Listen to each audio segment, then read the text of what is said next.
తాకట్లో ఉన్న మీ బంగారాన్ని విడిపించి ఆ రోజు ఆన్లైన్ రేటుకి కొంటాం. Sharma gold company.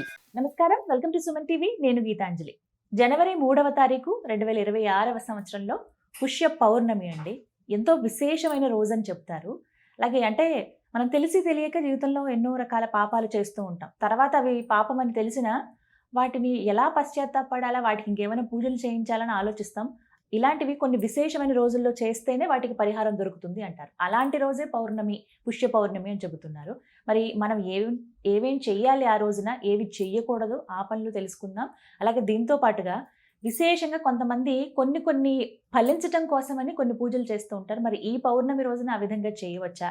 మనం ప్రతి పౌర్ణమికి చేసుకునే విధంగానైనా ఈ విశిష్టత ఏంటి? ఇవన్నీ తెలుసుకుందాం. వివరించేందుకు ప్రస్తుతం మనతో పాటు ఉన్నారు సంకల్ప మందిర నిర్వాహకులు, ప్రముఖ జ్యోతిష్యులు బ్రహ్మశ్రీ నందిభట్ల శ్రీహరి శర్మ గురువు గారు. వారితో మాట్లాడదాం. గురుగారు నమస్కారం అండి. వాగర్థావివ సంపృక్తౌ వాగర్థ ప్రతిపత్తయే జగతః పితరౌ వందే పార్వతీ పరమేశ్వరౌ. ఆదిత్యాయ చ సోమాయ మంగళాయ బుధాయ చ గురుశుక్రశనిభ్యశ్చ రాహవే కేతవే నమః.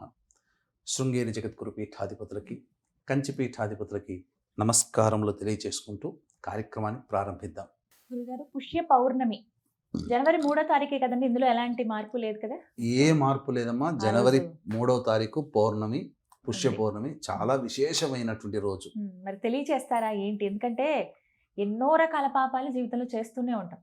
తెలిసి కొన్ని, తెలియక కొన్ని. అయ్యో ఇది దోషమా అండి అని భయపడుతూ ఉంటాం. మరి వీటికి పరిహారం అని ఎదురు చూసే వాటిలో ఈ రోజు చాలా విశేషం, అవి పోగొట్టుకోవడానికి అని విన్నాను. మరి తెలియచేస్తారా? తప్పకుండానమ్మా. ఒక్కొక్క మాసానికి ఒక్కొక్క ప్రత్యేకత ఉంది. ఈ పుష్యమాసము కేవలము శని భగవానికి సంబంధించినటువంటిదిగా చెప్పబడుతుంది. అంటే పుష్యమీ నక్షత్రము ఏర్పడుతుంది పౌర్ణమి రోజున, కాబట్టి ఇది పుష్యమాసం. కాబట్టి పితృదేవతల్ని ఆరాధన చేసేటువంటిది భాద్రపద మాసం ఎలాగో పుష్యమాసములో కూడా పితృదేవతల్ని ఆరాధన చేస్తారు. ఎందుకు అనంటే ఈ పుష్యమాసంలోనే మకర సంక్రాంతి వస్తుంది. కాబట్టి సంక్రాంతి అనగానే అందరూ చేసేటువంటిది పితృదేవత ఆరాధనే కదా, పెద్దల పండుగ. అందుకనే ఈ యొక్క పుష్య భాద్రపద మాసాలు శూన్య మాసాలు. ఇందున పెద్దల కోసం ఎక్కువగా ఆరాధన చేయమని. అయితే ఈ పుష్య పౌర్ణమికి ఒక చాలా ప్రత్యేకత ఉందమ్మా. అంటే ప్రతి మానవుడు కూడా ఈ కలియుగంలో లక్షణం ప్రకారము అనేక పాపాలు, మోసాలు, దోషాలతో కూడుకున్న జీవనం. ఎవరిది కూడా మంచి జీవితం ఉండదు. మంచి జీవితం ఇన్ ద సెన్స్ ఎలా అంటే పుణ్య అనేటువంటిది తక్కువగా ఉంటుంది, పాపకర్మలు. ఎందుకంటే ఏదో ఒక అబద్ధం, అలాగే ఏదో తప్పు పనులు, రహస్యకృత అంటే రహస్యంగా, జ్ఞానము అంటే తెలిసి, అజ్ఞానం తెలియకుండా. ఇప్పుడు నిప్పును ముట్టుకున్నా, తెలవకుండా ముట్టుకున్నా కాలుతుంది, అంతే కదమ్మా. అలాగే పాపము ఏదైనా అయ్యో నేను చేయలేదు కాబట్టి నాకు తెలియదు కాబట్టి నాకేం అంటదిలే అనుకోవడానికి లేదు. తెలిసి చేసినా తెలియక చేసినా పాపము పాపమే, అనుభవించాలి. అయితే ఇందులో మహాపాతకాలని ఉంటాయి. ఈ మహాపాతకాలు కూడా చేసినటువంటిది అంటే వ్యసనాలు, సప్త వ్యసనాలు ఉండడం వల్ల వచ్చేటువంటి దోషము. ఈ దోషములన్నీ కూడా తొలగిపోవాలి అనేటువంటి యొక్క ఉద్దేశము ప్రతి వాడికి ఉంటుంది. ఎలా చేసుకోవాలి? దేవతారాధన. కానీ సకల దోషాలు జాతకంతో సంబంధము లేకుండా గత జన్మ కర్మ దోషాలు, ఈ జన్మలలో చేసిన దోషాలు తొలగిపోవడం కోసం ఈ రోజున గొప్పగా శివారాధన చేయమన్నది. దీనికి సంబంధించినటువంటి గాథ తెలుసుకొని మనం శివారాధన చేసుకోవాలి. శివారాధన అందరూ చేసుకుంటారు, కానీ ఈ కథ ఎవరికీ తెలియదు. కాబట్టి దీన్ని విశేషంగా అందరికీ చెప్పాలనే సదుద్దేశంతోనేనమ్మా. అంటే వీక్షించేటువంటి సుమన్ టీవీ ప్రేక్షకులు కూడా జాగ్రత్తగా వినండి. ఎందుకనంటే ఈ యొక్క గాథ తెలుసుకొని ఈశ్వరుని గనక అర్చిస్తే సృష్టి స్థితి లయకారకాలలో లయకారకుడు మీ యొక్క కర్మదోషాలన్నీ తొలగింపచేస్తాడు. ఈ వీడియో మీరు చూశారు అని అంటే ఆ పరమేశ్వరుని యొక్క అనుగ్రహం మీకు కలిగినట్టే లెక్క.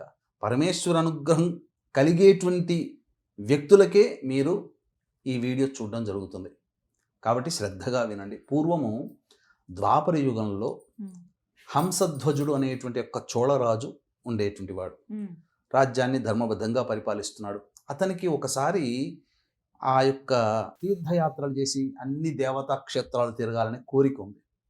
కానీ రాజ్య పని భారం ఉండడం వల్ల, ఒత్తిడి ఉండడం వల్ల తాను బయటికి వెళితే రాజ్యంలో అల్లకల్లోలు అవుతాయి అనే ఉద్దేశంతో సక్రమంగా జరగదనే ఉద్దేశంతో దీనికి పరిహారం ఏంటి, నేను చేయాలని సంకల్పం ఉంది కానీ నేను చేసుకోలేకపోతున్నాను, ఏ విధంగా అయితే నాకు ఆ క్షేత్రాలు తిరిగిన పుణ్యం లభిస్తుందనంటే అప్పుడు ఆ యొక్క సంబంధించినటువంటి ఆస్థాన పండితులు మీరు చేయకపోయినా మీ వంతుగా ఎవరికైనా బ్రాహ్మణుని అప్పగించి ఆ బ్రాహ్మణి తీర్థయాత్రలకు పంపండి. ఆ బ్రాహ్మడు వెళ్ళినటువంటి తీర్థయాత్రలు వెళ్ళిన ప్రదేశంలో ఏవైతే ఉంటాయో అతను పొందిన పుణ్యం అంతా కూడా మీకే వస్తుంది, మీ ప్రతినిధిగా వెళ్తున్నాడు కాబట్టి అని చెప్పడంతో ఒక బ్రాహ్మణుని మాట్లాడి హంసధ్వజుని రాజు తరపున బ్రాహ్మణుని పంపిస్తారు. అయిన తర్వాత పంపించే ముందు కూడా కొంత డబ్బు నగదు అన్నీ కూడా ఇచ్చి ఇక నుంచి నువ్వు వచ్చేంత వరకు నీ కుటుంబ పోషించే బాధ్యత నేను చూసుకుంటాను అని చెప్పి హామీ ఇచ్చి పంపుతాడు. ఆ విధంగా భార్య పిల్లల్ని ఏ లోటు లేకుండా చూసుకుంటున్నాడు. ఇతను తీర్థయాత్రలు బ్రాహ్మడు వెళ్ళాడు. తర్వాత ఒకరోజు అంతగా ఇప్పుడు పోలీసులు మఫ్టీలో ఉన్నట్టుగా గూఢచర్యం అంటే నా గురించి ఏమనుకుంటున్నారు అనే ఉద్దేశంతో రాత్రి మారువేషంలో వెళుతూ ఆ బ్రాహ్మణుడు పంపించాడు కదా, ఆ బ్రాహ్మణుని ఇంటి దగ్గర గుండా వెళుతూ ఉంటుంటే మాటలు వినబడుతుంటాయి. ఏంటి ఆ మాటలని అన్నప్పుడు ఆ ఒక్క వ్యక్తి అంటే ఎదురుగా భార్య ఉంది, ఆ భార్యకి ఎదురుగా ఒక వ్యక్తి మగ పురుషుడు నిల్చొని ఏదో నవ్వుతూ మాట్లాడుకుంటడం, అన్ని రకాల విశేషాలు మాట్లాడుతూ ఉంటుంటే నేను పంపించినటువంటి బ్రాహ్మడు లేని సమయంలో ఈ బ్రాహ్మడు వచ్చాడు, అదే బ్రాహ్మడు చూస్తే కనుక ఇతన్ని ఏమైనా చేసేవాడు కదా, కాబట్టి అధర్మం జరుగుతుంది ఇక్కడ, నేను అధర్మాన్ని నేను సహించను అని చెప్పి ఆ బ్రాహ్మణుని సంహరిస్తాడు. సంహరించిన తర్వాత చూస్తే ఏముంది, ఆ యొక్క బ్రాహ్మణుడు తను పంపించినటువంటి వాడే.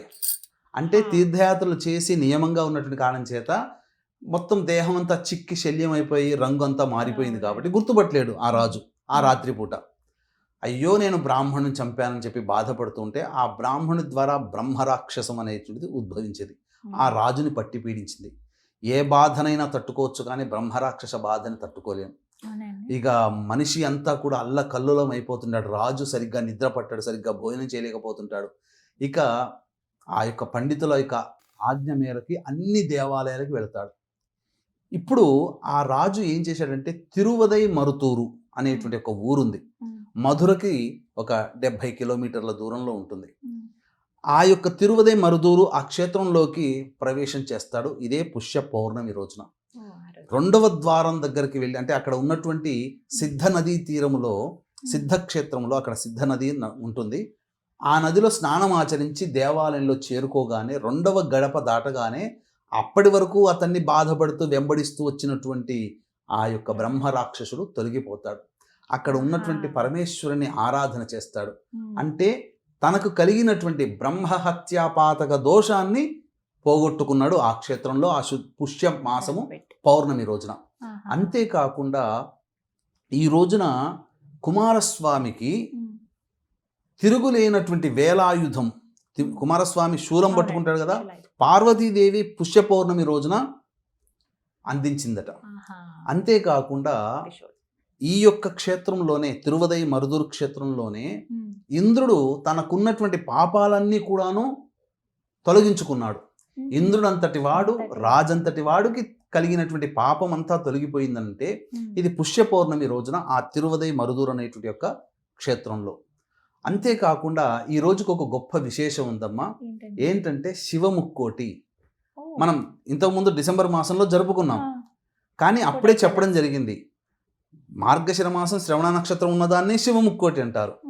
కానీ ఇంకొకటి కూడా అదే సమయంలో చెప్పాం, ధనుర్మాసములో రవి ధనుస్సు రాశిలో ఉండగా ఆరుద్ర నక్షత్రం వచ్చినప్పుడు శివముక్కోటి అని చెప్పి, కాబట్టి ఈ శివముక్కోటి అని చెప్పబడే ఈ రోజున కూడా పరమేశ్వరుని దర్శించుకోవాలి. ఎలా ఏ సమయంలో దర్శించుకోవాలో కూడా తెలియచేస్తానమ్మా.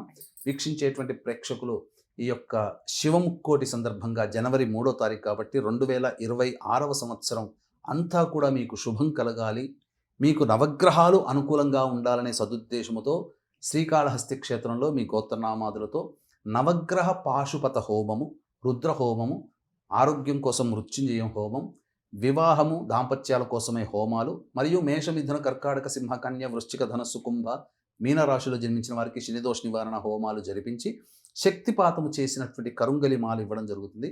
అతి సామాన్య మానవులు కూడా తీసుకునే విధంగా ఉంటుంది. అవకాశం ఉన్న వాళ్ళు స్క్రీన్పై కనిపిస్తున్న వాళ్ళకి కాంటాక్ట్ చేయవచ్చు.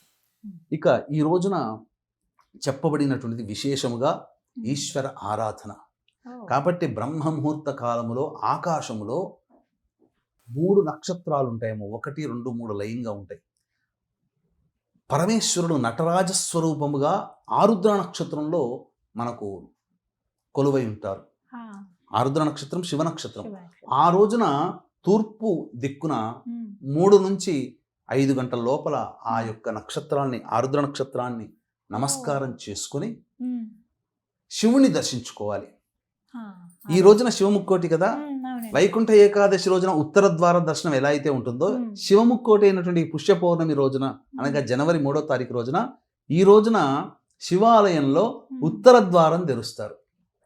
ఉత్తర ద్వారం గుండా శివుని దర్శించుకోవాలి. ఈ రోజున దర్శించుకుంటే శివముక్కోటి అంటారు కదా, 1,000,000 సార్లు అనగా 3 కోట్ల సార్లు ఈశ్వరుని అభిషేకం చేస్తే, అర్చిస్తే ఎంత ఫలితం ఉంటుందో అంత ఫలితం ఈ ఒక్క రోజున కేవలం దర్శన మాత్రము చేతనే పరమేశ్వరుడు అనుగ్రహిస్తాడట.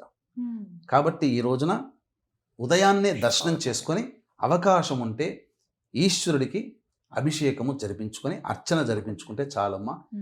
అది మనకు చాలా విశేషమైనటువంటి శనివారం రోజున కూడా వచ్చింది కాబట్టి చాలా విశేషమైనటువంటిది. పైగా ఆరుద్ర నక్షత్రం పౌర్ణమి తిథి ఉంది. విశేషమైనటువంటి రోజు ఈ యొక్క శివముక్కోటి అని చెప్పవచ్చు. సకల దోషాలు తొలగిపోయేటువంటి రోజు కాబట్టి ఆ యొక్క పరమేశ్వరుణ్ణి 3 గంటల నుంచి 6:30 లోపల ఎవరైతే దర్శించి అభిషేకం చేసుకొని అర్చిస్తారో లేదా అన్నాభిషేకం చేస్తారో, ఈ పౌర్ణమి తిథి రోజున ఎవరైతే పరమేశ్వరుని స్మరించుకుంటూ అన్నదానం చేస్తారో వాళ్ళకి పరమేశ్వరుడు సదా రక్షిస్తాడు. ఇది ఈ ఫలితం అనేటువంటిది అనుభవిస్తే తప్ప తెలియదమ్మా, అది చేసిన వాళ్ళకే కలుగుతుంది. నా ప్రత్యక్ష అనుభవంతో నేను చెప్తున్నాను. ఈ యొక్క పరమేశ్వరుని మనస్ఫూర్తిగా నిండైనటువంటి విధానంతో ఆరాధన చేస్తే వాళ్ళు పొందలేనటువంటిది. భగవంతుని మనకు 1 ఇస్తే భగవంతుడు 10 ఇస్తాడమ్మా. మన కోరిక 1 అవుతుంది, కానీ ఆ 10ంతలుగా ఉండేటువంటి కోరికను మనకు కలగజేస్తాడు, కానీ ఆ కోరికను నెరవేరుస్తాడు. కాబట్టి అందరూ కూడా ఈ రోజున ధరించండి, పరమేశ్వరుని ఆరాధన చేయండి. అవకాశం ఉంటే ఈ యొక్క సంవత్సరం 2026 సంవత్సరం అంతా కూడా మీకు మంచి జరగాలనే ఉద్దేశంతో శ్రీకాళహస్తి క్షేత్రంలో నవగ్రహాలు అనుకూలించడం కోసం నవగ్రహ పాశుపత హోమము, రుద్రహోమము, శనిదోష నివారణ హోమాలు జరిపించి కరుంగలిమాల శక్తిపాతం చేసి ఇవ్వడం జరుగుతుంది. 2వ తారీఖు సాయంత్రం లోపల మీరు గోత్రనామాదులు నమోదు చేసుకోవచ్చు. చక్కగా వివరించారండి. ధన్యవాదాలు గురువు గారు. సర్వం శ్రీ ఉమామహేశ్వర పరబ్రహ్మార్పణమస్తు.